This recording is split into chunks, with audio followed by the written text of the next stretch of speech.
السلام عليكم ورحمة الله تعالى وبركاته، ومرحبا بكم في فيديو جديد اللي غنشوفوا فيه طريقة الترشيح من أجل العمل في مطاعم ماكدونالد للناس اللي عندهم الباك وكذلك لي جون ديبلومي وحتى للطلبة. فطرق الترشيح كاينين جوج. الطريقة الأولى هي الطريقة اللي كلشي كيديرها، واللي هي كتمشي لأقرب مطاعم ديال ماكدو اللي كاينين في مدينتك وكتحط عندهم السي في ديالك، وهذه طريقة اللي صعيب باش تقبل فيها نظرا لعدد السيفيات اللي كيجيوهم، وكذلك بعض المرات السي في ديالك راه ما كيوصلش اصلا لذاك المشغل اللي غتخدم معاه. داكشي علاش حنا غنركزوا على الطريقه الثانيه واللي هي باغ انترنيت. ولكن قبل غنشوفوا شروط وانواع العمل اللي كاينين في مطاعم ماكدو، وكذلك الكونطرا اللي كيديروا معاك والصالير وساعات العمل وبزاف ديال الحوايج اللي كل واحد باغي يخدم في مطاعم ماكدو خاص يكون عارفهم. وكذلك غنشوفوا الايجابيات والسلبيات ديال هذه الخدمه. اول حاجه خصنا نعرفوا هي شروط العمل في مطاعم ماكدو. بالنسبه للشروط، اول حاجه هي السن فوق 18 سنه، والمستوى الدراسي فراه كيقبلوا من نيفو باك وبكالوريا حتى الباك بلس 5 فما فوق. وهذه الصوره راه كاينه في الموقع الالكتروني ديال ماكدونالد، يعني كاع المستويات مقبوله، ولكن من الاحسن يكون عندك الباك فما فوق. وبالنسبه الى كنتي طالب فراه ما غتلقاش مشكل مع السن ولا المستوى الدراسي، حيت غالبا غيكون عندك الباك فما فوق.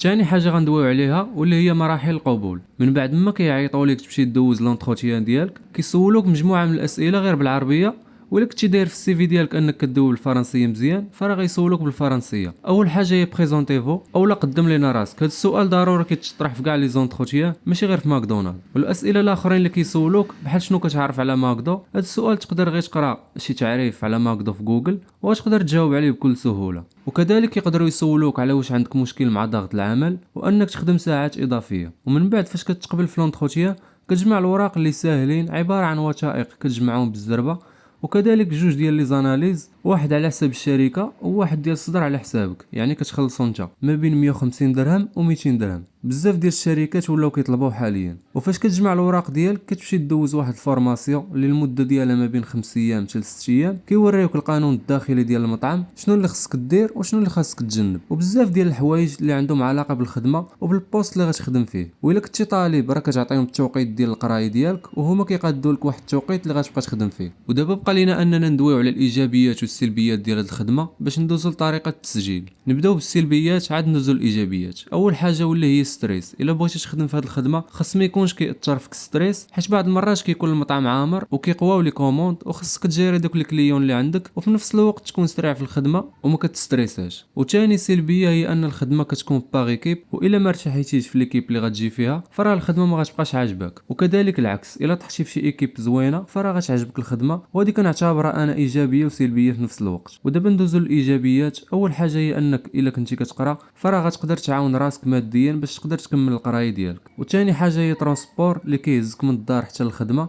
وكذلك من الخدمه حتى للدار. وثالث حاجه هي انك في وقت البوز ديالك كتاخذ روبا فابور انت اللي كتختارها. وكاينين بزاف ديال الايجابيات والسلبيات اخرين اللي كيختلفوا على حسب البوست اللي غتخدم فيه اولا الناس اللي غتخدم معاهم. ودابا بقات لينا طريقه التسجيل من اجل العمل في مطاعم ماكدو. اول حاجه ندخلوا للموقع الالكتروني ديال ماكدو واللي خاص بالترشيحات من اجل العمل. غتلقاوني حاط لكم الرابط ديالو في الوصف، غتخرج لكم هذه الواجهه، وهنا فين غنعمروا المعلومات ديالنا. اول حاجه هي شوازي لو بوست، يعني غنختاروا البوست اللي نخدموا فيه. هذا كيبقى غير اختيار، حيت الحاجه الاساسيه اللي غتحدد البوست ديالك هي الشواهد اللي عندك وشنو كتعرف دير. يعني في لونتروتيان اللي غتقدر تعرف، اما في الموقع الالكتروني دير غير ايكيبي ودوز وصافي. عمر المعلومات ديالك، الاسم والنسب وتاريخ الازدياد والهاتف والعنوان والبريد الالكتروني. ومن بعد غدوز للمستوى الدراسي واسم الدبلوم اللي عندك وفوقاش بديتي كتقرا وفوقاش تحصلتي على الدبلوم، وكذلك ليكسبيريونس اللي عندك، سميت البوست اللي كنتي خدام فيه وفوقاش بديتي وفوقاش خرجتي. وفي الاخير غتحط لهم السي في ديالك ولا لا تخدم موتيفاسيون.